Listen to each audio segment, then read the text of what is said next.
I was paid a healthy bounty for Ringo and Curly Bill, and realized there was real money to be made.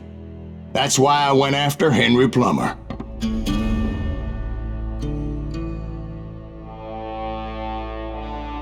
Wasn't he the sheriff who augmented his income by shaking down miners and robbing gold shipments? That's the one. Oh yeah, I remember him. He ran that gang of thieving outlaws called the Innocents. So it's true that you went toe-to-toe with him? Indeed I did, son. Indeed I did.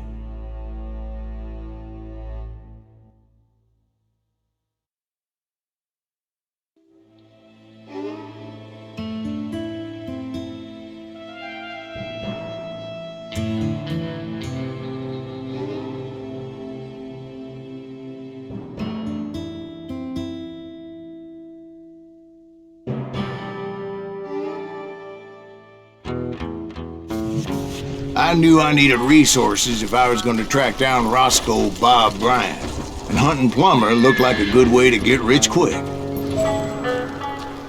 As the local vigilantes exposed him as the leader of the bandits, and put a generous price on his head. Plummer rallied his gang to plunder one last gold mine before making their escape, and that's where I thought I'd find him. Nervous standing so close to all these goddamn barrels of gunpowder. Why would you be nervous? No one has the coolest to come after us. As long as you don't light up a cigar, we're fine. As my late father pointed out to me more than once, God made men, but Samuel Colt made them equal.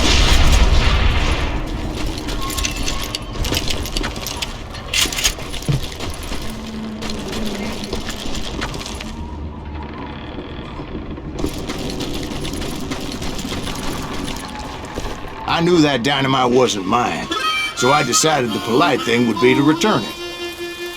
It was the biggest gold rush since Sutter's Mill in '48. Unfortunately, prospectors weren't the only ones drawn to those riches. There were thieves and killers, robbing travelers and hijacking gold shipments. Like those that ran with Plummer. Some were just regular folks I knew from town, drawn by greed and easy pickings. Charlie Crow, blacksmith. James, who worked in the stable. Sam and Jeremiah Barber, the butcher's sons. Ordinary citizens who lived a double life. Stealing and thieving, murdering their neighbors. Of course, the rest were veterans of the Civil War. Stone-cold killers trained on the bloody fields of Shiloh and Antietam. Plummer had a lot of men on his payroll. A hell of a lot. That son of a bitch pretended to protect the public with one hand while stealing them blind with the other. He set up a defensive perimeter which I had no idea how to breach. Dangerous, desperate individuals. I was outnumbered and in way over my head, but I was too damn stubborn and stupid to realize it. They must have thought I was touched. Or had some kind of death wish, seeing as there were barrels of gunpowder everywhere. One stray bullet, one stray spark, and I'd be blown to hell and gone. I thought I was some kind of hero.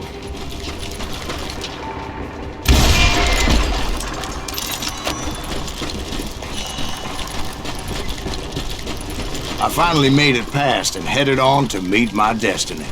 But first, I had something I needed to figure out.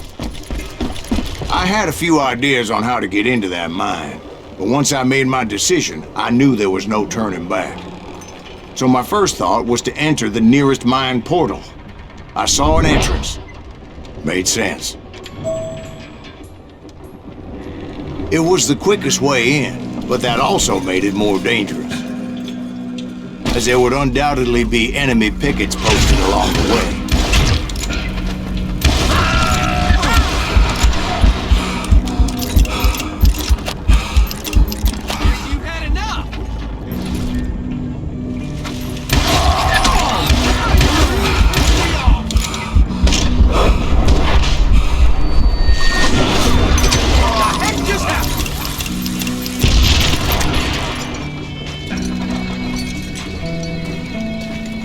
Wouldn't you do? Besides, once you enter a mine like that, it's easy to get all turned around.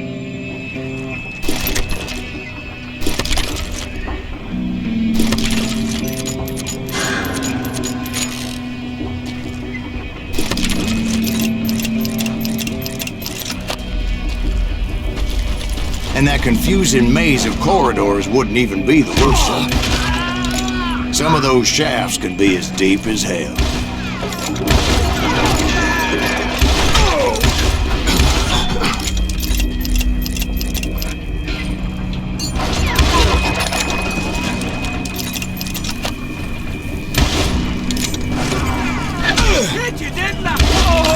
A single stumble or misstep can easily end in a deadly plunge to oblivion.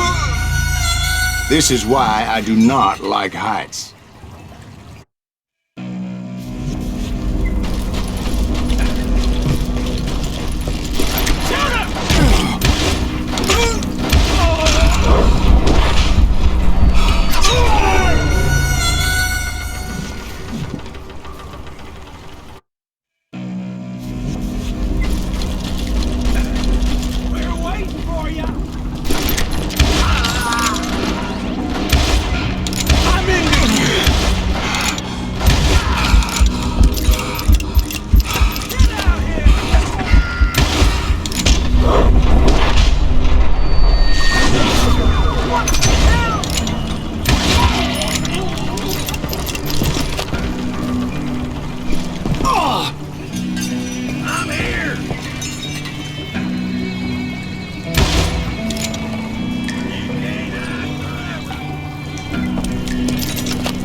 Reflexes often make up for a lack of common sense. Luckily, I was never one to be easily bushwhacked.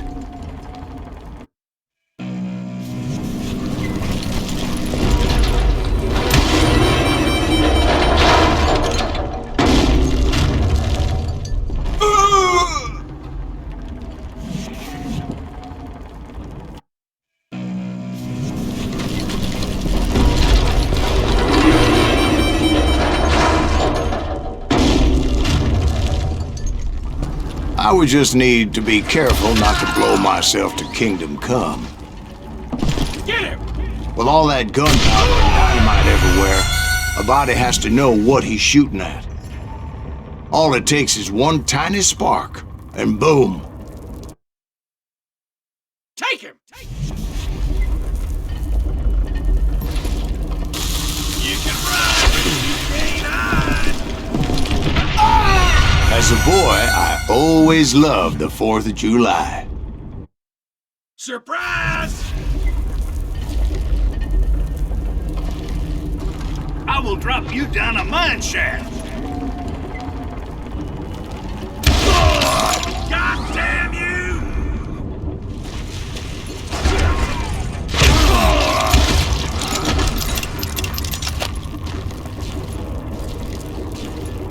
One wrong bullet could have turned that mine into a dad-blasted tomb.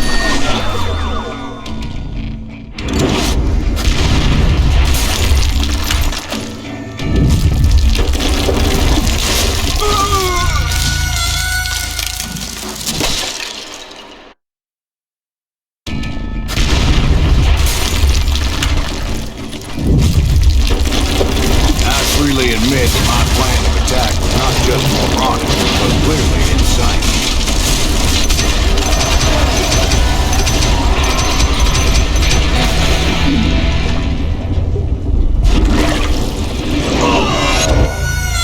It's a good thing that I abandoned that ridiculous plan before I even tried it. Instead, I spotted a ladder, way into the mine from the opposite side.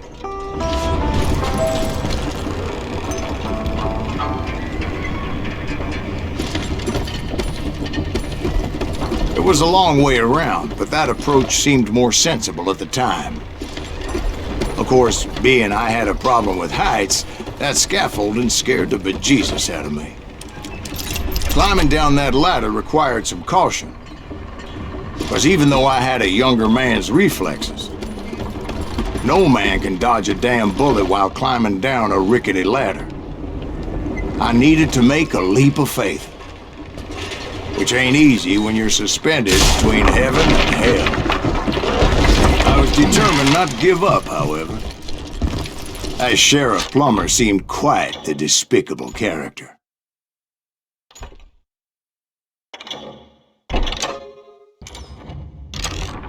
When the vigilantes discovered what the sheriff was up to, people were outraged. That 10,000 they put on his head would go a long way to helping me find old Bob. And I have made it my mission to settle that score come hell or high water.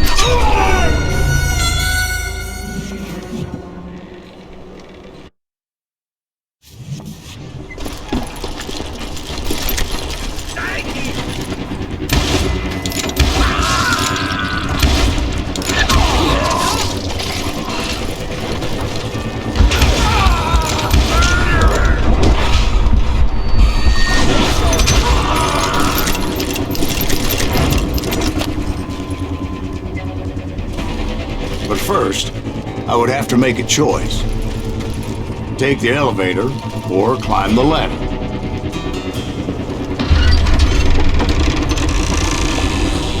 I picked the more convenient and more dangerous route.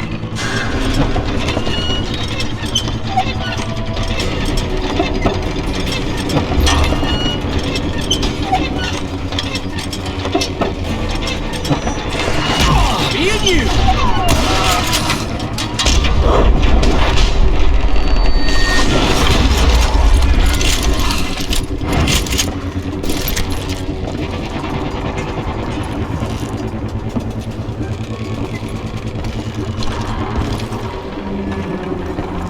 Plummer was a mad dog killer, and the people of Nevada City deserved better.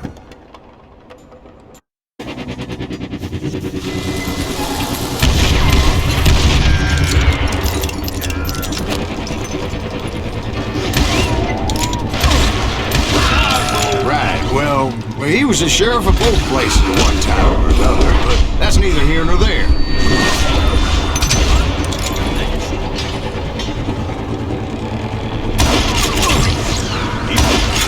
The point was, taking him down would save a lot of lives, including my own.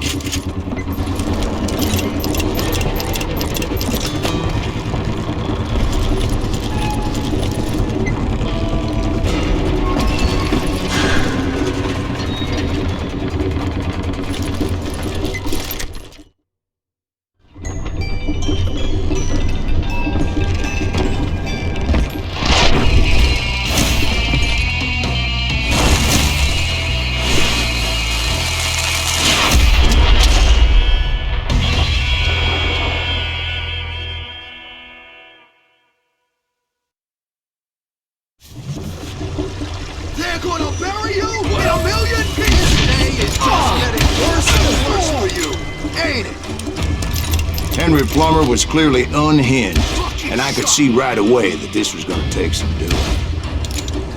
You ain't taking me! Bastard! They're gonna need a dustpan to pick you up! You can shoot, but can you aim? This cocksucker is smarter than he looks! I need some help here! Come on, boys! Take this cocksucker out!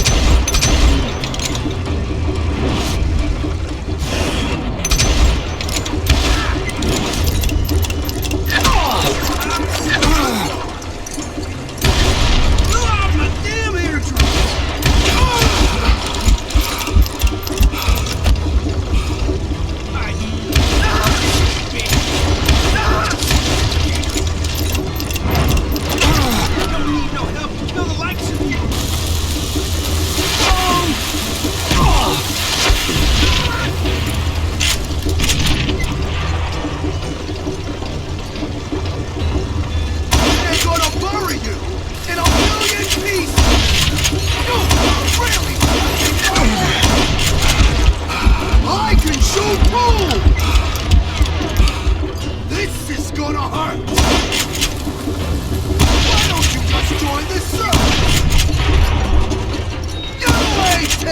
at me!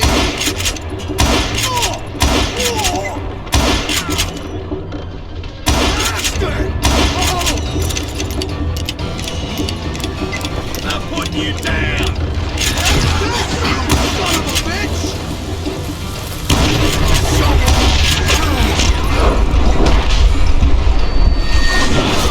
How do you like that? You kill him, or I kill you! You can shoot, but can you aim? What do you think you're doing?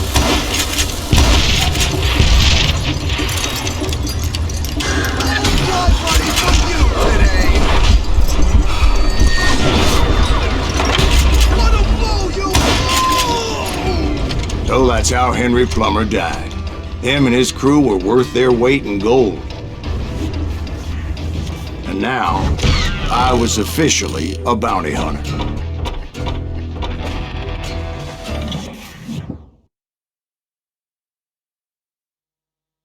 So, did you finally go after that Bob feller?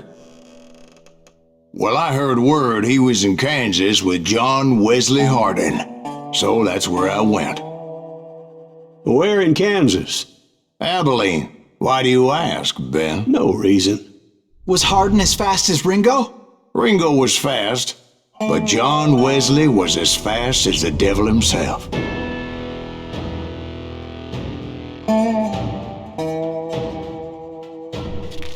Hell, he killed his first man at 15. From that day forward, he had a price on his head and wouldn't back down for nobody, not even Wild Bill Hickok himself.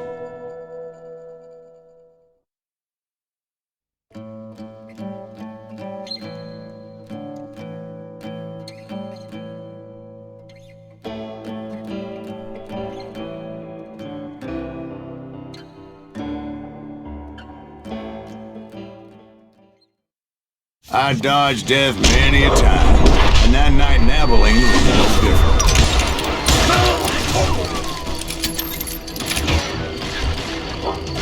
I was there with the intention of finding that bastard Bob and collecting the bounty on John Wesley.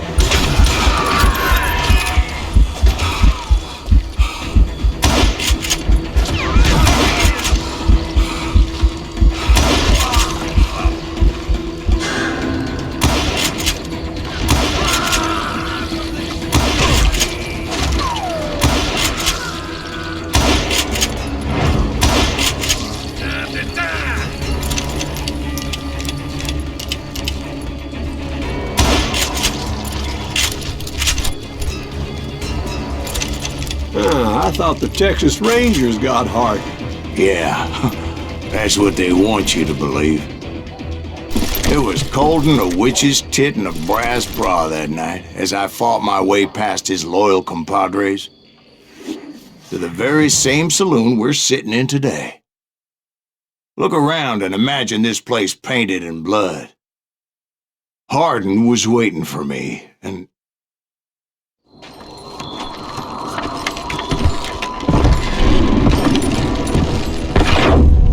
wait, I'm jumping the gun here. Let me back up and give you some background on this sumbitch. He deserves that much. Don't you think so, Ben? John Wesley Hardin was a killer. By the end, he confessed to taking the lives of 42 men. He was a bona fide folk hero by then, and had amassed a gang of armed miscreants and other assorted thugs.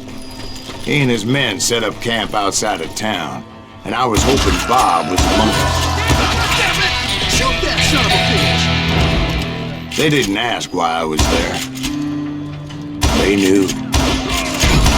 Most of them wanted as well. I had to spill a lot of blood to find out Hardin wasn't in that camp. He was carousing in town with his closest friends.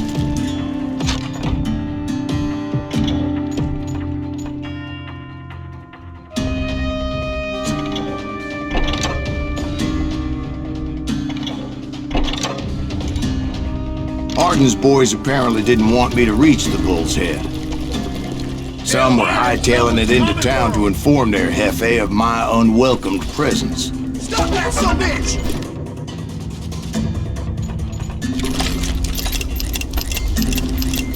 Let the boys know we got it. Like that son!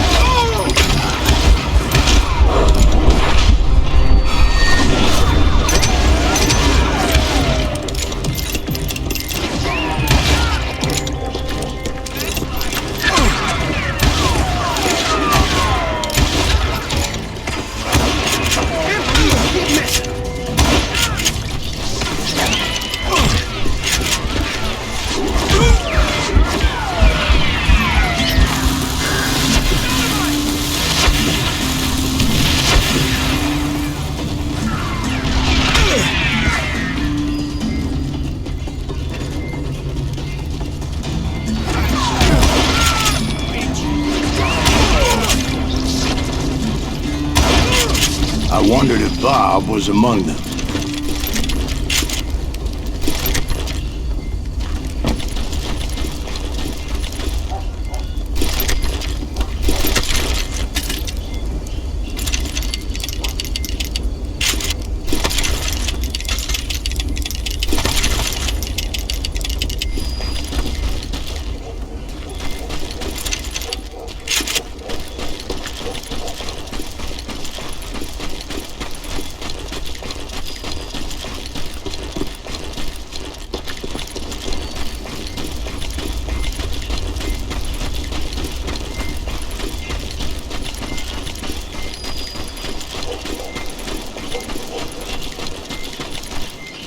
And I steeled myself for the fight ahead.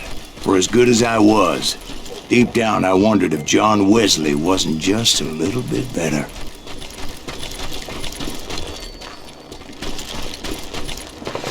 Before I could test my mettle against Hardin, however, I would first need to dispatch his cadre of hired killers.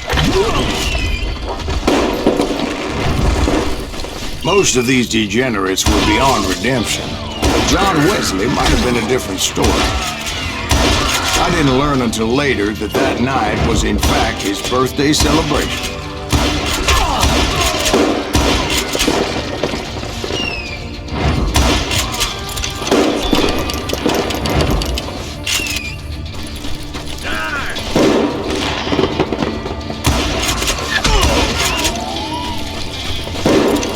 I think I already mentioned that I found Hardin in this very saloon.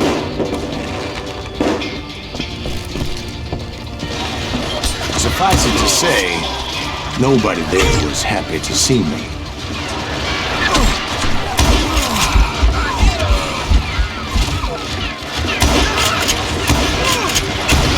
Kill him already!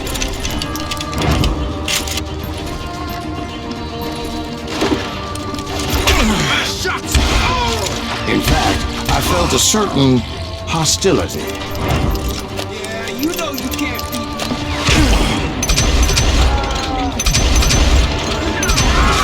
I was disappointed that neither Bob nor John Wesley were among the dead. But that was short-lived, as a moment later I was facing down the fastest gun in the West.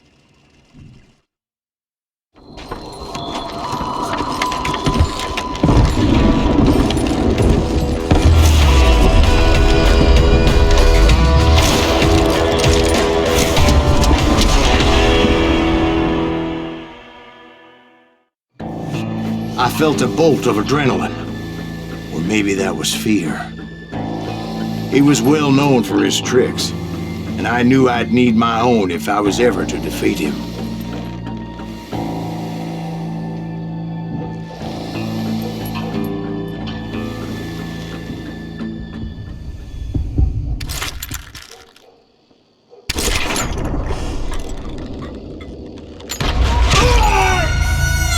No, wait! He didn't hit me then. I'm sure of it.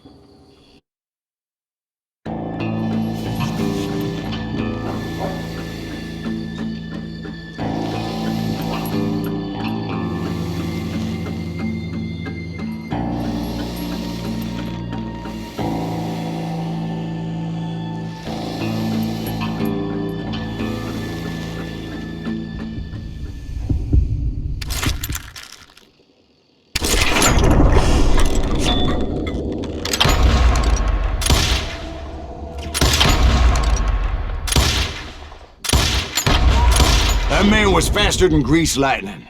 But being inebriated as he was, he didn't count his shots. And now, he was at my mercy. So he didn't die? No, I sent him to prison. Years later, after he was free, some restless avenger took his life. Shot him in the back at a saloon just like this one. Anybody up for another beer? Ben?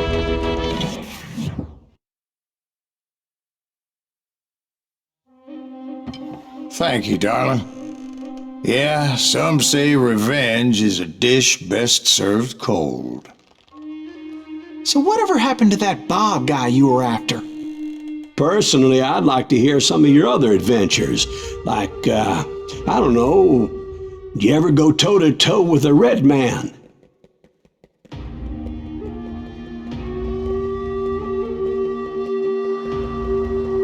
Yes, I did, Ben. I remember once I was after this renegade Apache, Grey Wolf. Strangely enough, revenge was also his primary motivation.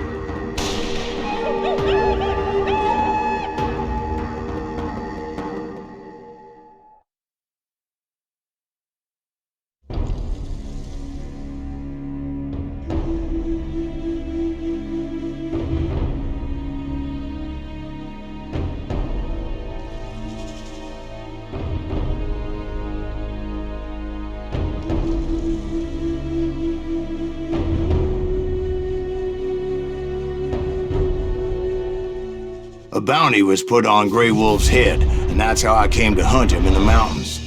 Mountains so high they tickled the nether regions of heaven.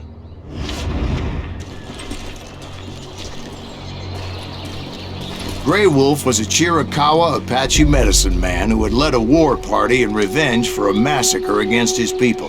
The U.S. Army had attacked his tribe during his daughter's sacred sunrise ceremony, and the slaughter was unspeakable.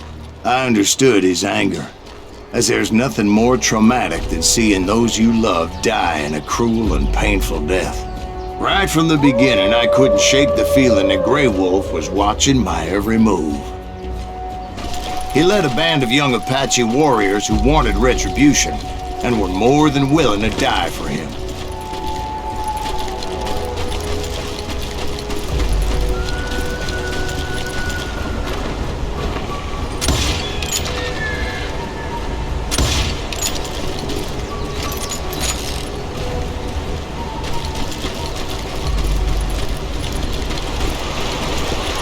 They saw me before I saw them.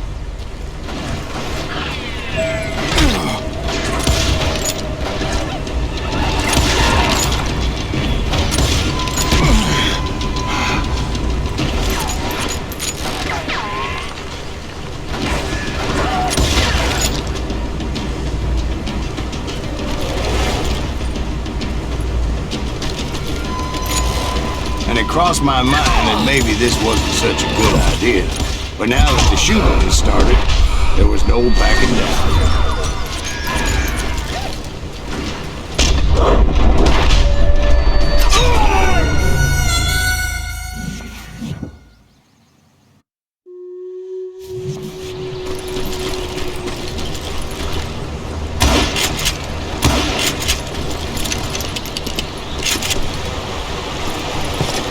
They saw me before I saw them.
It was rugged country, the winter home of the Chiricahuas, and that's why they had retreated there.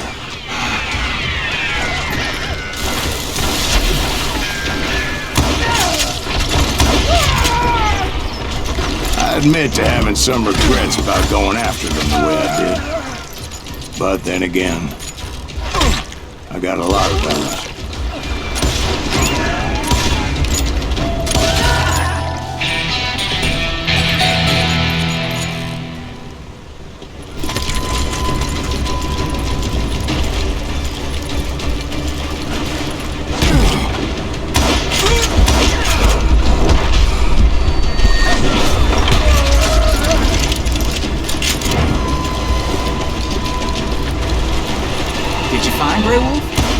Not at that moment, but I did find the entrance to their hiding.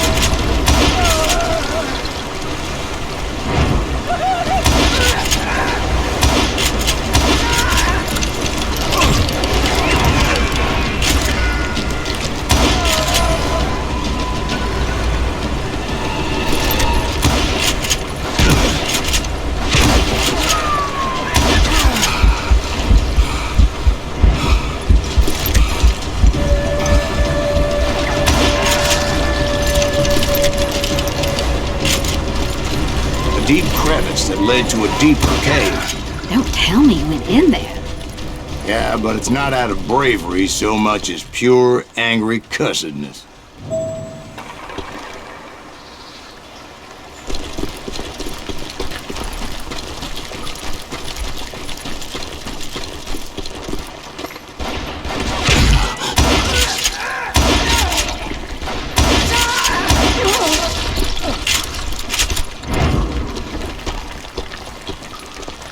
See, back then, I had a stubborn streak a mile wide, and I wasn't about to back down. So it was like pitch black in there? Actually, it was pretty well lit. They had torches on the wall.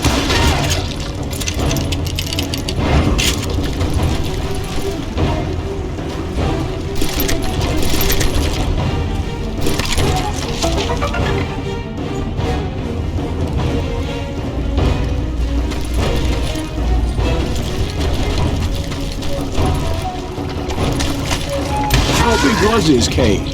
Big as hell, Ben. Chiricahua had hit out there during the Indian Wars.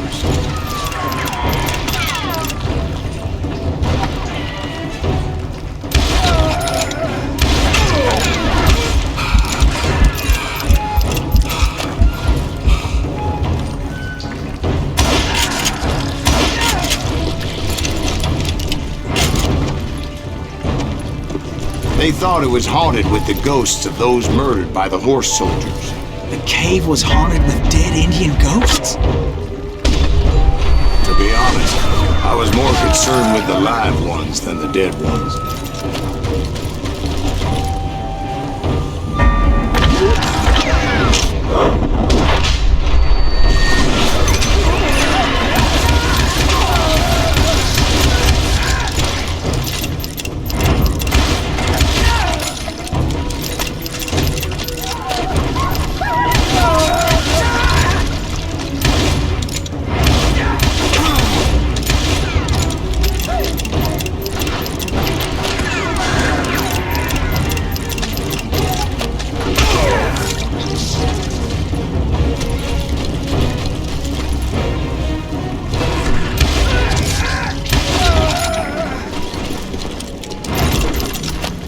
How come you know so much about engines? A few years back, I was married to 2 Mescalero women. At the same time? Yeah, they were sisters. Polygyny is traditional among the Mescalero. So what happened? Oh, I had to get out of there. Those girls never shut up. Both of them nagging at me all the time. Drove me half crazy. Haven't seen them since. No, I mean, what happened with Grey Wolf? Oh, well, I pursued him into the cave of death. I came upon this flooded grotto, and that's when I saw him. He came to me unarmed and unafraid. His voice echoed in the shadows, and I sensed he meant me no harm. You carry great darkness in your heart, and if you do not release it, it will claim your soul. The sound of his voice put some kind of ancient Indian spell on me. As his story unfolded in my mind, You will come to this place again and kill many more men, and the darkness will grow until it consumes everything you are. The soul will have no reign if I have endured. he said I was a great warrior, a coyote man, unequaled by any other pale-faced warrior, or something like that. Snakes will bite shadows of your past until a venom poisons your heart, and an echo of the song of the dead summons the spirits deep from within the mountains. I didn't quite get what he was saying, but there was definitely snakes. And indeed, his warriors surrounded me and attacked me like hungry wolverines. They couldn't stop me, though, and Grey Wolf wasn't in the mood for idle talk.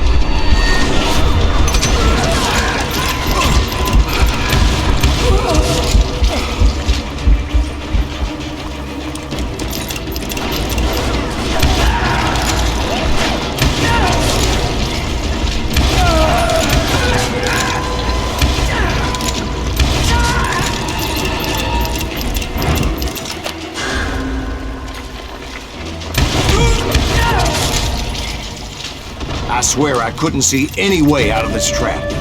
But suddenly, one just appeared. Kind of like a miracle.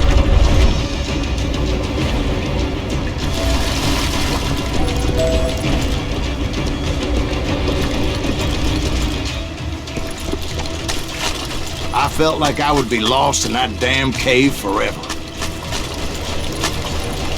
Finally, I found myself back outside, perched on the edge of a precipice, overlooking a thundering whitewater river. To get where I was going required several leaps of faith, but no way in hell I was turning back.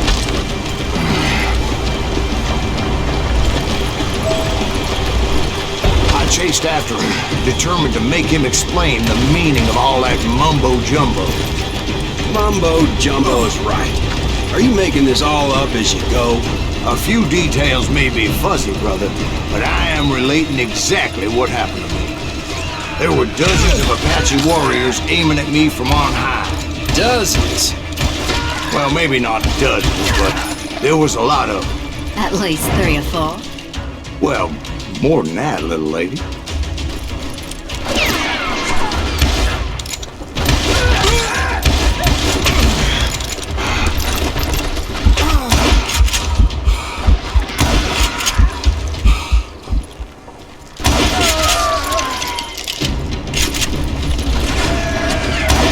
Climb up creek ahead of me and scrambled up those rocks like a mountain goat. I was determined to locate Grey Wolf and find out exactly what the hell he was trying to tell me.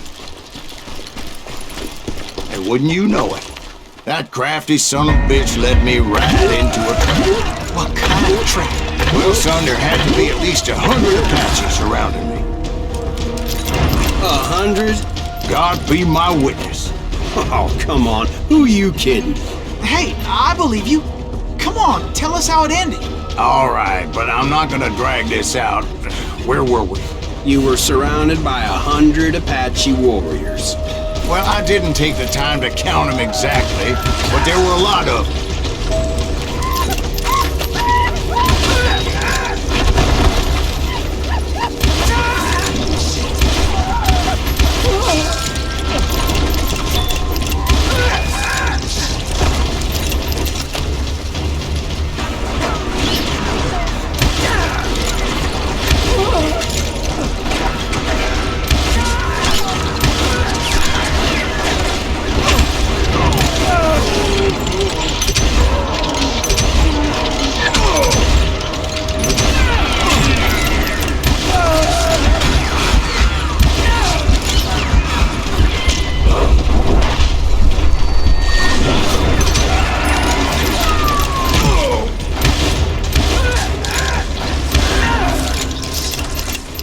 And in the end, a path appeared before me that I had not seen before.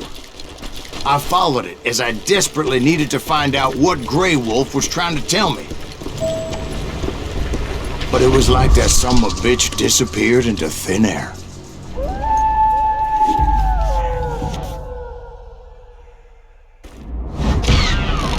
Never did find him. And never did collect my goddamn bounty.